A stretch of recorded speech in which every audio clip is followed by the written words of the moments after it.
નમસ્કાર સરળ એફ વતી હું રામભાઈ તમારું સ્વાગત કરું છું. લઈએ કોટન કપાસ અને કપાસ બજારની માહિતી. તે પહેલા જે ખેડૂત મિત્રો નવા હોય છે અને સબસ્ક્રાઇબ કરી બીજા ખેડૂતોના ભાગ તમે શેર કરી શકો છો વોટ્સઅપ ગ્રુપ અને ફેસબુક પેજ દ્વારા. અને ભાગ તમને સારો લાગે તો ભાગને લાઈક અવશ્ય કરો જેથી અમને તમારા તરફથી પ્રોત્સાહન મળતું રહે.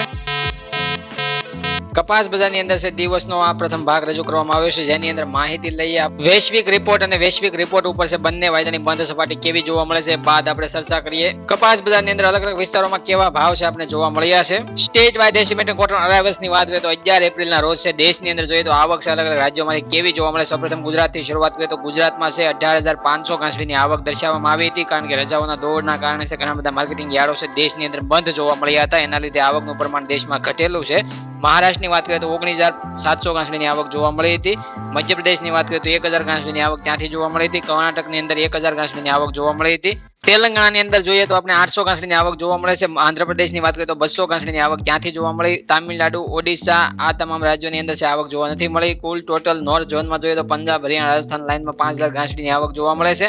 ઓલ ઓવર દેશની અંદર છે 11 એપ્રિલના રોજ છે 46,200 ગાંસડીની આવક છે આપણે 11 એપ્રિલના રોજ સાંજે આવતી જોવા મળે છે. ગુજરાત સહિત ઘણા બધા દેશની અંદર અલગ અલગ રાજ્યોમાં આપણે વાત કરી હતી કાલના ભાગમાં કે યાર્ડો બંધ જોવા મળ્યા હતા, એટલે ઘણા બધા વિસ્તારોમાંથી વેચવાનું પ્રમાણ ઘટેલું જોવા મળ્યું, આવક ઓછી જોવા મળી છે. દેશની અંદર કુલ ટોટલ આંકડો પણ ઘટીને આવતો જોવા મળ્યો હતો ગુરુવાર સાંજે. જોઈએ તો અત્યાર સુધીમાં દેશની અંદર 2,54,14,800 ગાંસડી છે બંધાઈ ચૂકી છે. અને ચર્ચા કરીએ ગુજરાતની તો ગુજરાતમાં 69,44,700 ગાંસડી અત્યાર સુધીમાં બાંધવામાં આવી છે.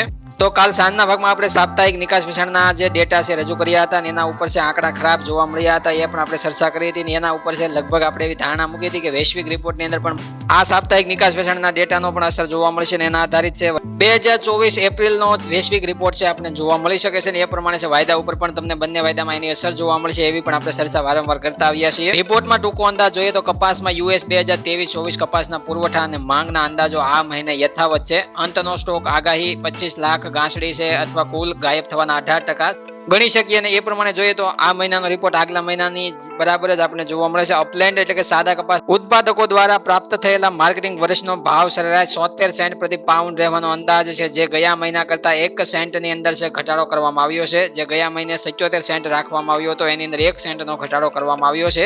જે નવા ઉત્પાદક સાદા કપાસના જે નવા ઉત્પાદકો છે એના માટે પ્રાપ્ત થયેલો માર્કેટિંગ વર્ષનો ભાવ સરેરાશની આપણે ચર્ચા કરી રહ્યા છીએ. જોઈએ તો 2023-24 માટે વૈશ્વિક કપાસના પુરવઠા અને માંગના અંદાજો ગયા મહિનાની સરખામણીમાં ઊંચા વેપાર અને નીચા અંતના સ્ટોકને દર્શાવે છે.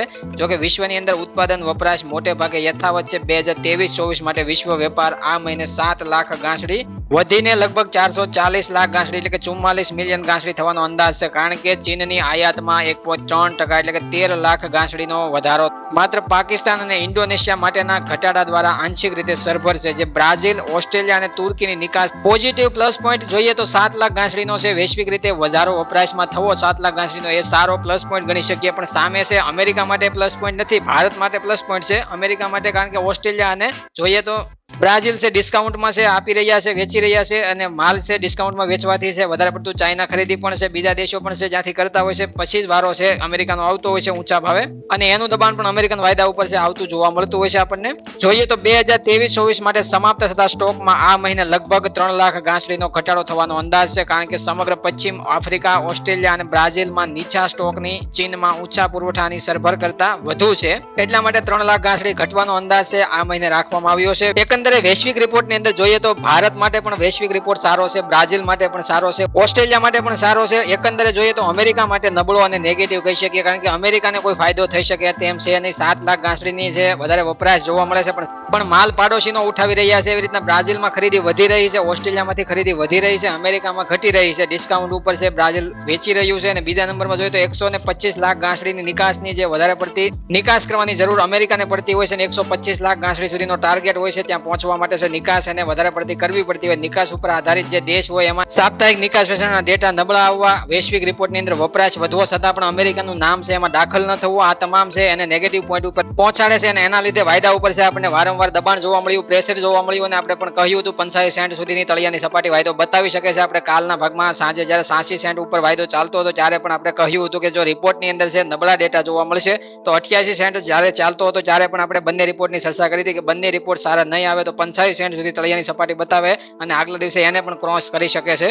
જોઈએ તો આઈસ ફ્યુચર્સ કોન્ટ્રાક્ટ તમારી સામે 11 એપ્રિલ સાંજના બંને વાયદાની બંધ સપાટી સમજીએ આપણે. મે કોન્ટ્રાક્ટમાં જોઈએ તો ઓપનિંગ સપાટી છે 85.37 સેન્ટની બતાવવામાં આવી. ઊંચા મથાળે રાત્રે છે વાયદાની અંદર 85.48 સેન્ટનું લેવલ બતાવવામાં આવ્યું. લોવર સાઈડ તળિયાની સપાટી ઇન્ટ્રાડે ટ્રેડિંગ રેન્જમાં છે 83.15 સેન્ટનો લો જોવા મળ્યો. સેટલ થયો 2:19 મિનિટે વાયદો છે આપણે 83.37 સેન્ટના લેવલે સેટલ થતો જોવા મળે છે.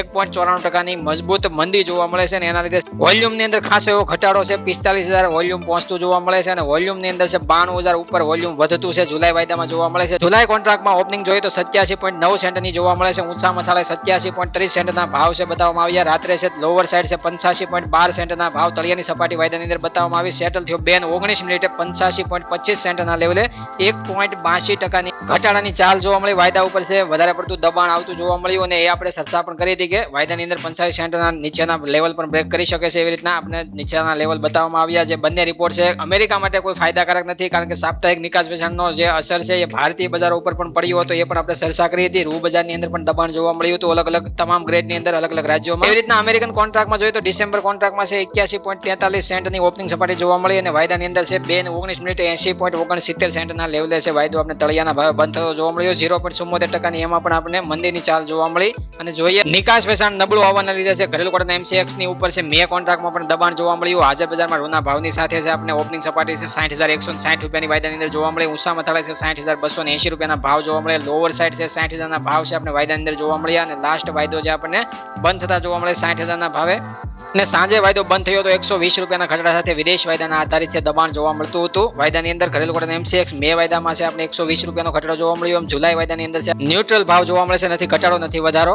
તો એની ઉપર છે કપાસ બજાર આજની છે ભારતીય કપાસ બજારોમાં છે દબાણ જોવા મળ્યું છે કારણ કે હાજર બજારમાં રૂના ભાવની અંદર કાલ રાત્રે આપણે ઘટાડો જોવા મળ્યો છે. વાયદા ઉપર પણ ઘટાડો જોવા મળ્યો છે. વિદેશ વાયદામાં પણ ઘટાડો જોવા મળ્યો છે અને વૈશ્વિક રિપોર્ટ પણ નબળા જોવા મળ્યા છે અને એના ઉપર છે ભારતીય કપાસ ભાવ ઉપર જોઈએ તો આપણે 20 થી 30 રૂપિયાનો એક મને ઘટાડો દર્શાવવામાં આજે આવ્યો છે. જોઈએ એકંદરે જનરલ કેટેગરીમાં ભાવ છે 1300 રૂપિયાથી લઈને 1440 રૂપિયા સુધી જોવા મળતા હતા. જનરલ સુપરમાં જોઈએ તો 1400 રૂપિયાથી લઈને 1500 ની વચ્ચે છે ભાવ આપણને અલગ અલગ ગામડે અને યાર્ડોમાં ઓફર થતા જોવા મળતા હતા. એવન સુપર ક્વોલિટી 4G સારા ઉતારવાળા કપાસની ચર્ચા કરીએ તો 1500 રૂપિયાથી લઈને 1560 રૂપિયા સુધી ઊંચામાં ભાવ છે આપણે અલગ અલગ વિસ્તારોમાં જોવા મળતા. અમુક ગુજરાતના વિસ્તારોમાં કદાચ 1600 ની એન્ટ્રીઓ અમુક યાર્ડોમાં કદાચ જોવા મળી પણ એકંદરે સરેરાશ 1560 રૂપિયા સુધી છે ના ભાવ આપણે વધારે પડતા જોવા મળતા હોય ગામડે અને યાર્ડોની અંદર વેચાતા કપાસ. ખાસ આજે ભાગ મોડું આવવાનું કારણ પણ અમારી ટીમ અલગ અલગ વેચાયેલી છે અને જોઈએ તો અત્યારે થોડા સભ્યો છે આપણને કંચની ઓર જતા જોવા મળે છે. કંચમાં કોઈ પણ આપણા ખેડૂત ફેમિલીમાંથી અહીંયાથી જે અમારા ભાગ વારંવાર જે આપણી સાથે જોડાયેલા ખેડૂત મિત્રો હોય તો કોમેન્ટ કરી શકો છો. કંચની અંદર છે આ નોરતાની અંદર છે માતાજીના દર્શન કરવા માટે પણ છે અલગ અલગ સ્થળોએ અલગ અલગ ટીમના મેમ્બરો પહોંચ્યા છે અને એના લીધે છે કંચ તરફના જે કોઈ પણ મિત્રો હોય છે અથવા માઉન્ટ આબુ તરફના કોઈ પણ છે ખેડૂત મિત્રો હોય તો ખાસ કોમેન્ટ કરી શકો છો. આપણી ખેડૂત ફેમિલી સાથે જોડાયેલા હોય ખેડૂત મિત્રો ખાસ કોમેન્ટ કરી શકે જેથી અમને એના ગામ અને એના સરનામા સાથે તમે કોમેન્ટ કરી શકો છો. અમારી ટીમ ફરી તમામ જગ્યાઓથી પાછી વળીને એકઠી થશે પછી બાદમાં છે તેજી મંદિરની નવી જે ચર્ચા છે કરશે અને એ બાદ છે તમને નવો નિછોડ આપવામાં આવશે અને ટ્રેન્ડ કેવો છે આપણે તેજી મંદિરનો આગળ જોવા મળી શકે છે. એવી રીતના છે નવા ભાગની અંદર જે ચર્ચા કરવામાં આવશે અને એ ટીમ છે ફરીથી પરત આવશે ત્યારે બધું સમજવામાં આપણને સરળ બની શકે માટે ભાગ રજૂ કરવામાં આવશે. પણ અત્યારે હાલ છે ટૂંકા ભાગ છે રિપોર્ટના તાજી માહિતીના મળતા રહેશે. હવે હું રામભાઈ ચાલુ છું. જ્યાં સુધી તમામ ખેડૂત મિત્રોને ચિંતા નથી કરવાની. જય જવાન, જય કિસાન, જય ભારત, જય ઠાકર.